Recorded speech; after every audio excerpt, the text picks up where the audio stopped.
Hey, SCE, it is time to read our second book of the quarter. Last quarter, we read Those Shoes, and we learned all about kindness and giving. And this quarter, we have another book that the whole school is going to read. It is called Farmer Will Allen and the Growing Table.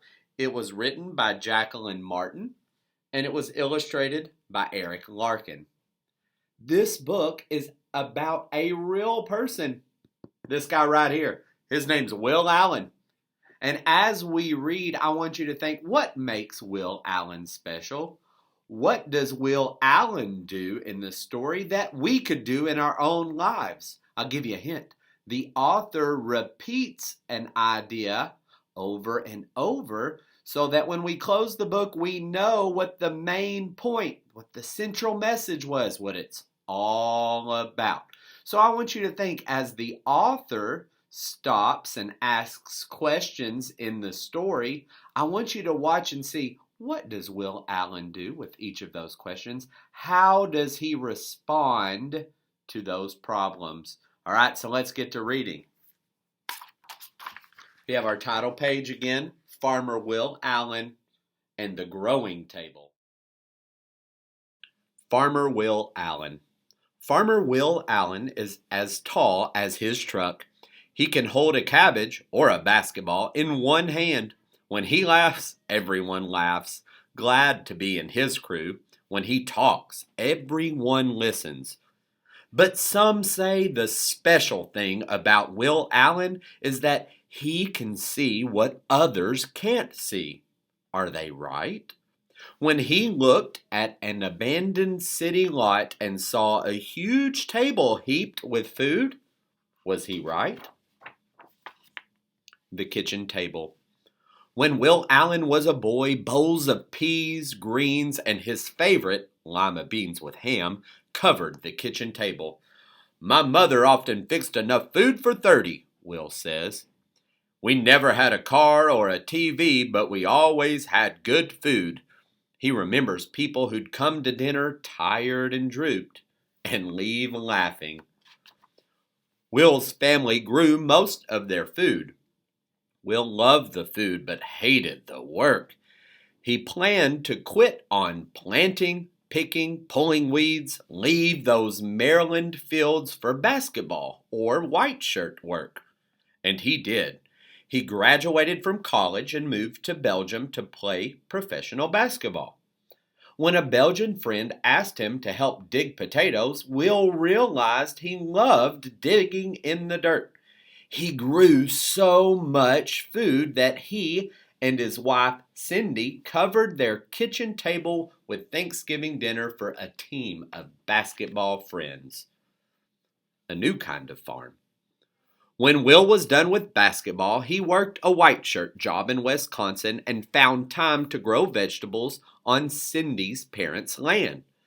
But Will wanted his own place. He'd seen that fresh vegetables were as scarce in the city as trout in the desert. Will believed everyone everywhere had a right to good food. But how could Will farm in the middle of pavement and parking lots? One day, driving in Milwaukee, Will spotted 6 empty greenhouses on a plot of land about the size of a large supermarket for sale. He could see kids who'd never eaten a ripe tomato, never crunched a raw green bean, sitting at his table, eating his vegetables. Will Allen bought that city lot. The dirty soil. Will had a start on his table. He had the land, but the table was empty. The problem was Will's soil, dirty, with chemicals and pollution. He had no money for machines to dig out the bad soil for truckloads of good soil. What to do? In Belgium, Will had learned to make good soil with food garbage. They called it composting. But he needed lots of garbage. He asked his friends to save food waste, apple peels to old zucchinis. Will collected those scraps in big white buckets and dumped them into piles. He added hay, leaves, newspapers, red wiggler worms, water. Every now and then he turned the piles to get air into the mix. Neighborhood kids stopped by to ask what he was doing. Will told them about the piles and the red wiggler worms that would help the garbage become compost. The kids came back day after day to help. Red wiggler worms.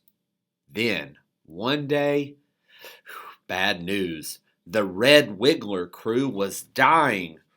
Will and the kids studied worms for 5 years.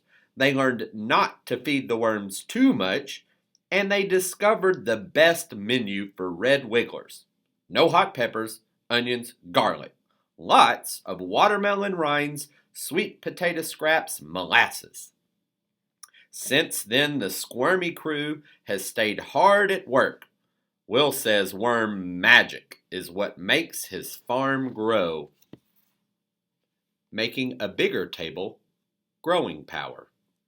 Once Will had good soil, he was ready to plant vegetables, but he didn't have much space. How could he grow enough food on a small city plot? Will Allen looked around. He saw that he had all the space from the soil under his feet to the top of the greenhouses. He hung plant baskets from the ceiling. He grew greens in buckets, greens in rows. He crowded shelves with pots of spinach, chard lettuce. He grew stacks of tiny salad sprouts in boxes, hundreds of boxes. Will added hoop houses to hold more boxes and more long rows of vegetables. He added vats of water and fish to his greenhouses. Fish wastewater grows the sprouts. The sprouts clean the water for the fish. Fish, water, sprouts work together like a 3-part farm machine. He added goats, chickens, turkeys, and bees to that city farm he named Growing Power. Finding farmers. Farmer Will's work clothes are jeans and a blue sweatshirt with cut-off sleeves. He's busy from early morning to night. Still, one person could never grow all the food Will wanted to grow. Where could he find more farmers in the middle of the city? Will Allen looked around. He saw teenagers, school children, parents, grandparents. He taught them to be farmers. Then Will's table held as much as several supermarkets, thousands of pounds of food. Neighbors who live in high rises far off the growing ground came and still come to Will's farm to buy fresh vegetables, fish, or eggs. People have gone and still go to fancy restaurants to eat Will's food. But Will wanted his table to feed folks all over the world. How could he build one huge table that crossed continents? Growing power around the world. Will thought about the problem of the world-sized table. He looked around and saw his many helpers who'd learned to be farmers. He would teach people everywhere to grow food for their own tables. Will Allen began to travel. He has crisscrossed the United States showing others how to farm in the city. And he has taken his red wigglers to Kenya, to London, all over the world. The world has also come to his Milwaukee farm.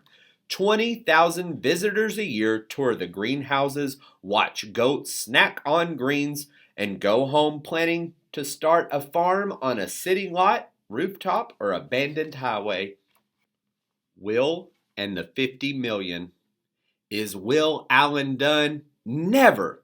We need 50 million more people growing food on porches, in pots, in side yards, he says.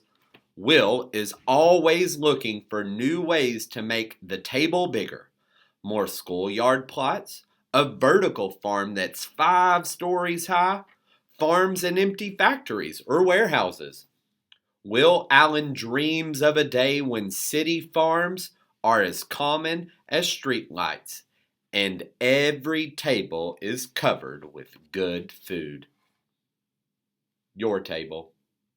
Will Allen can see what others can't see.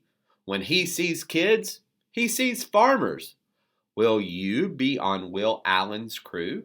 Will you grow vegetables for your family, your neighbors, on your porch or roof or yard? How big will your table be? Wow, that Will Allen, that guy right there, he's a pretty cool dude. I want you to be thinking, what can we learn from Will in this story? I mean, I learned a lot about growing food. I even heard about composting, which we learned so much about last year. But what is the message of this story? Yes, it's about food. Yes, it's about Will and the life that he has lived. But I did notice that the author repeated questions throughout. And each of those questions was a problem that Will wondered when he noticed the people and the environment in his community. What he did was he saw problems all around him. And he didn't stop there. He thought, how can I help solve those problems?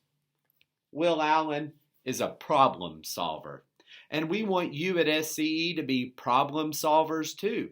When you see problems at home or at school or in your classroom, we want you to notice those and then wonder, what can I do to help solve those problems? And then just like Will, we want you to work really hard. And we want you to be really kind so that when you solve those problems, that everyone around you is served and is better.